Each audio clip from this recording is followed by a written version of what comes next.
You skip the $12 lunch. You drive across town to save 4 cents per gallon. You refuse to replace the 5-year-old laptop that freezes every 20 minutes.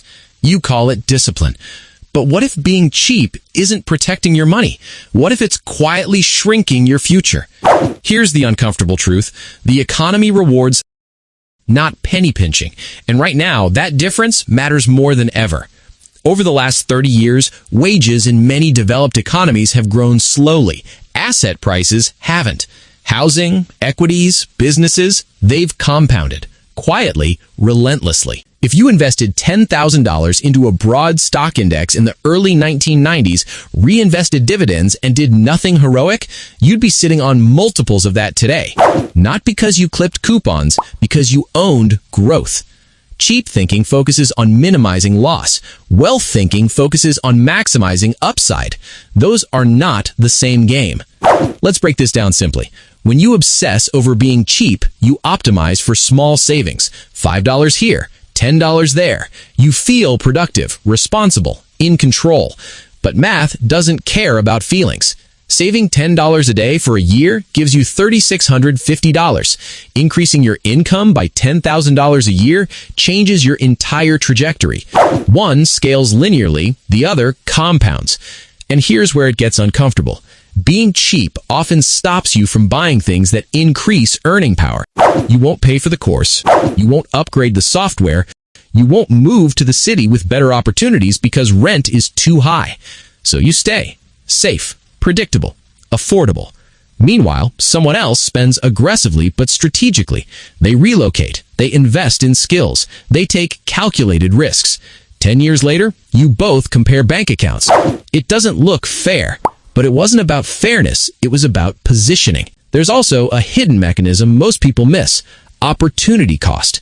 If you refuse to invest $5,000 because you're afraid of losing it, that feels cautious. But if that $5,000 could reasonably grow at 8% annually, in 20 years, that's over $23,000.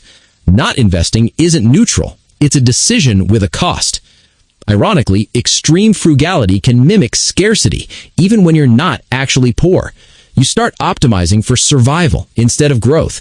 You delay decisions. You avoid volatility. You protect the small pile you have instead of building a larger one. And the financial system is built around growth. Companies reinvest profits. Markets reward expansion.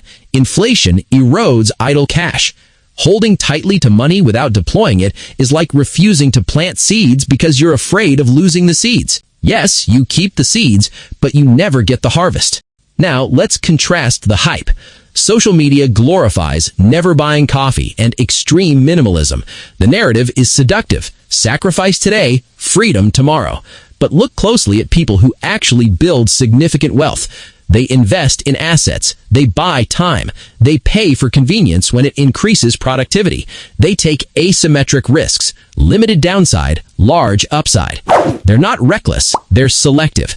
Cheap behavior asks, how do I spend less? Strategic behavior asks, how do I earn more and grow faster?